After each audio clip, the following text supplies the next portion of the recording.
একসময় দেশের ভোটের মাঠে শৃঙ্খলা, নিরাপত্তা ও নিরপেক্ষতার প্রতীক ছিল সেনাবাহিনী, কিন্তু 2008 সালে আওয়ামী লীগ ক্ষমতায় আসার পর থেকেই নির্বাচনে তাদের ক্ষমতা সীমিত করে ফেলা হয়। এরপর থেকে সেনা সদস্যরা কেবল স্ট্রাইকিং ফোর্স হিসেবে দায়িত্ব পালন করলেও কার্যত আইন প্রয়োগের ক্ষমতা তাদের হাতে ছিল না। তবে এবার দীর্ঘ 16 বছর পর বাংলাদেশের নির্বাচন প্রক্রিয়ায় ফিরছে সেনাবাহিনীর হারানো ক্ষমতা। নির্বাচন কমিশনের প্রস্তাব অনুমোদনের পরই সেনাবাহিনীকে ফের আইন শৃঙ্খলা রক্ষাকারী বাহিনীর আওতায় ফিরিয়ে আনা হয়েছে। এর ফলে আগামী নির্বাচনগুলোতে সেনা, নৌ ও বিমান বাহিনীর সদস্যরা একজন পুলিশ কর্মকর্তার মতোই ক্ষমতা প্রয়োগ করতে পারবেন। নির্বাচনী অপরাধে বিনা পরোয়ানায় গ্রেফতার পর্যন্ত করতে পারবেন তারা। 10 বছরের যাত্রা তো কেবলই শুরু। একসাথে গ্রো করার এই জার্নি চলুক আগামীতেও। পাঠাও 10 years of growing with you।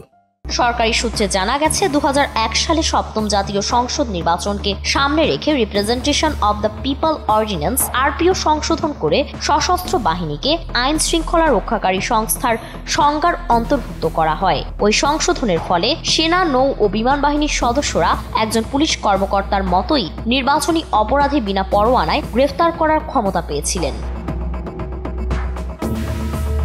2008 সালে শেখ হাসিনার নেতৃত্বে আওয়ামী লীগ ক্ষমতায় আসার পরই নির্বাচনী কাঠামোতে বড় পরিবর্তন আনা হয়। ওই সময় সেনাবাহিনীর নির্বাচনকালীন কিছু ক্ষমতা কেড়ে নেওয়া হয়। ওই পরিবর্তনের ফলে ভোটে সেনাবাহিনীর কার্যকর উপস্থিতি অনেকটাই সীমিত হয়ে পড়ে। ফলে পরবর্তী নির্বাচনে তারা কেবল স্ট্রাইকিং ফোর্স হিসেবে কাজ করেছে।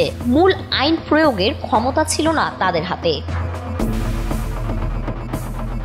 কিন্তু অবশেষে বৃহস্পতিবার উপদেষ্টা পরিষদের বৈঠকে নির্বাচন কমিশনের দেওয়া প্রস্তাব অনুমোদনের মাধ্যমে পরিস্থিতি বদলে গেল।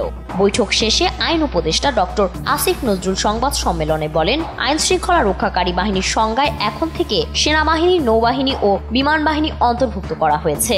ফলে সশস্ত্র বাহিনীর সদস্যরাও পুলিশের মতো ভোট কেন্দ্রে দায়িত্ব পালন করতে পারবেন। তিনি আরও জানান, এখন থেকে নির্বাচন কমিশনকে সেনাবাহিনী মোতায়েনের জন্য আর সরকার বা রাষ্ট্রপতির অনুমতির অপেক্ষায় থাকতে হবে না। কমিশন নিজস্ব সিদ্ধান্তেই এ ব্যবস্থা নিতে পারবে। এর আগে 2009 সালের পর থেকে নির্বাচন কমিশনকে রাষ্ট্রপতির কাছে আবেদন জানাতে হতো সেনা মোতায়েনের জন্য। নতুন সংশোধনের ফলে এই প্রক্রিয়ার আর প্রয়োজন থাকছে না। অন্যান্য বাহিনীর মতোই সেনা, নৌ ও বিমান বাহিনীকে সরাসরি নির্বাচন কমিশনের অধীনে নির্বাচনী দায়িত্বে নিয়োগ করা যাবে। এতদিন নির্বাচনকালীন সময়ে পুলিশ, আনসার, র্যাব, বিজিবি ও কোস্টগার্ড আইন শৃঙ্খলা রক্ষায় দায়িত্ব পালন করলেও এখন তাদের সঙ্গে যুক্ত হলো সশস্ত্র বাহিনীও। রাজনৈতিক বিশ্লেষকরা বলছেন, এই সিদ্ধান্ত শুধু নির্বাচনী নিরাপত্তা জোরদার করবে না, বরং সেনাবাহিনীর দীর্ঘদিনের আস্থা পুনরুদ্ধারেও ভূমিকা রাখবে।